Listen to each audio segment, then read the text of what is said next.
Bien, bonjour. Dans cette vidéo, on va voir la fonction logarithme népérien. Alors, ça va être un petit peu le cours comme la fonction logarithme décimal. Donc, on va retrouver des choses identiques parce que les deux, le log et ce qu'on va appeler le ln dans cette leçon, sont toutes les deux des fonctions logarithmes. Donc, elles ont à peu près les mêmes propriétés.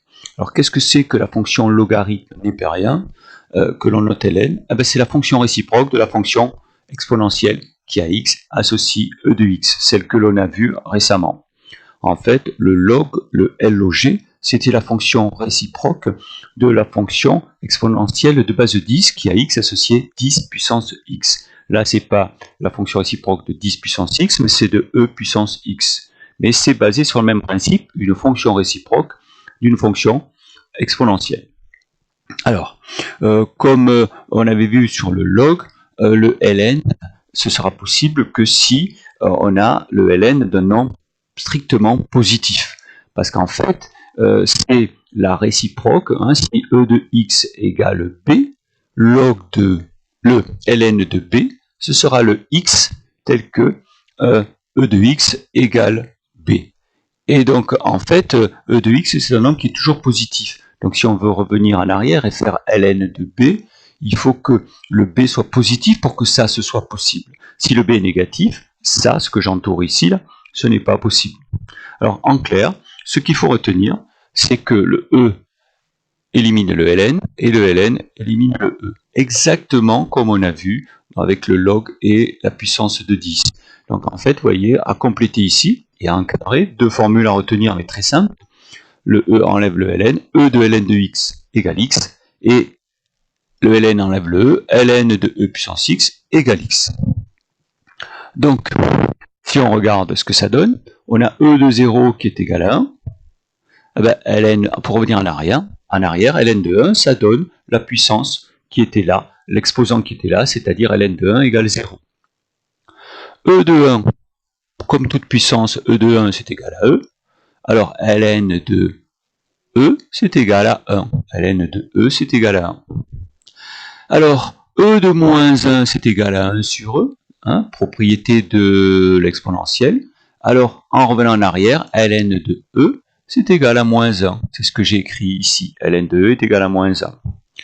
Alors, il y a ici j'ai mis des f, des f', des c', des c, des d et des d'. On va voir que ça correspond à des points qui sont sur le dessin, sur la courbe qui est ici. Alors, il y a sur la calculatrice une fonction, une touche ln, à côté, je pense, de la touche log. Sur la touche log, log, au-dessus, il y a 10x. Sur la touche ln, au-dessus, il y a e de x. En fait, ce sont les fonctions réciproques ln e de x et log 10x. Donc, à vous de repérer sur la calculatrice et de voir que vous tombez à peu près sur moi. Sur la même chose que moi, c'est-à-dire ici ln de 4, 1,39, ln de 0,25, moins 1,39, et ln de moins 4, si vous faites ça, c'est pas votre calculatrice qui fait une erreur, c'est vous, parce que le moins 4 de ln, ça n'existe pas. Il faut que ce soit le ln d'un nombre positif, j'ai expliqué pourquoi, parce que sinon, ça, c'est pas possible. Alors, par rapport à la fonction logarithme décimal, il y a un truc en plus à savoir, parce qu'on pourra faire des calculs de dérivée, comme on a fait avec la fonction exponentielle. Alors, il faut savoir par cœur, on pourra le démontrer, mais un petit peu plus tard, que pour tout réel positif, strictement positif, parce que sinon, c'est pas défini, la dérivée de la fonction ln, j'ai mis un prime ici, c'est 1 sur x. Alors, c'est comme ça, vous encadrez, et ça, c'est à savoir par cœur. On a 3 choses encadrées pour l'instant. 2 faciles à retenir, et 1, il faut retenir, savoir par cœur cette chose-là. Alors, comme on va aller jusque là, dans cette première vidéo, jusqu'au tableau de variation et de signes. Courbe sans variation ici. La courbe du ln et la courbe de l'exponentielle sont symétriques par rapport à la droite. L'équation qui est ici, là, qui passe par l'intersection des lignes de carreaux, y égale x, la droite. On a déjà vu ça. On a déjà vu ça dans donc la fonction log. Alors, je vous montre en rouge ici, vous voyez, ça c'est la fonction 10 puissance x. En bleu ici, c'est la fonction e de x. Alors, c'est à peu près la même forme, ce sont deux fonctions exponentielles. Elles passent tous par ce point que j'ai appelé D. Là. Ce point, c'est 0, 1. 10 puissance 0, c'est 1. E à la puissance 1, E à la puissance 0, c'est 1. 2 à la puissance 0, c'est 1. Toutes les fonctions exponentielles passent par ce point-là. Alors, il est clair que la courbe rouge, qui est celle de 10 puissance x, elle monte plus vite parce que 10 est plus grand que E.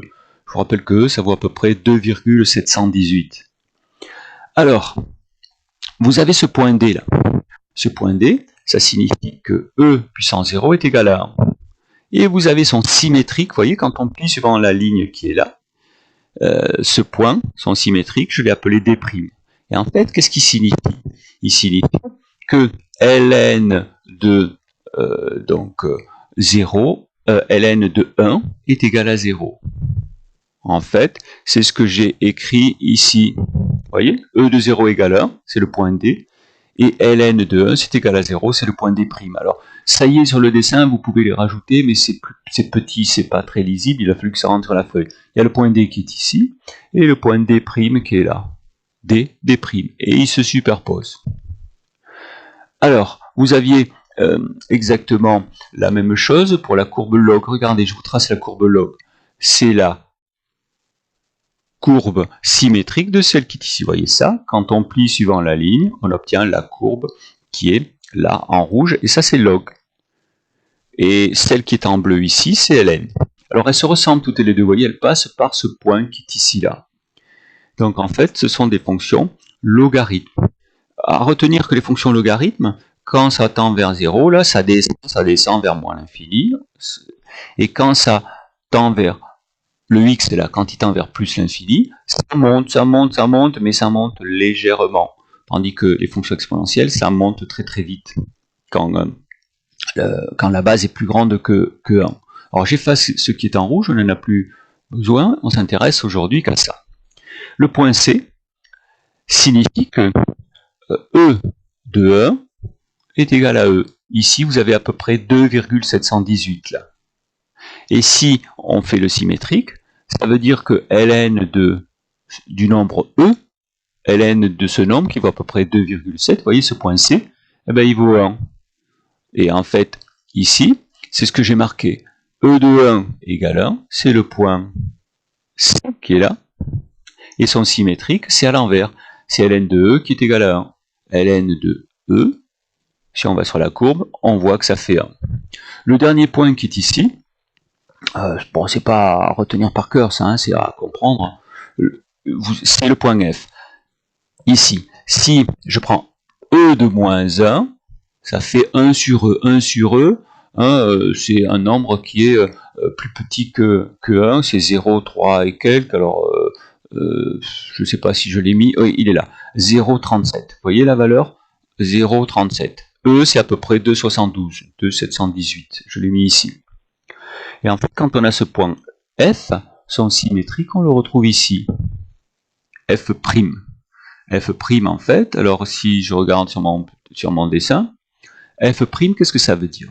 Ça veut dire que ln de 1 sur E, là il y a 1 sur E, il y a 0,37 à peu près, est égal à moins 1. Donc vous voyez, il faut retenir que c'est la courbe symétrique.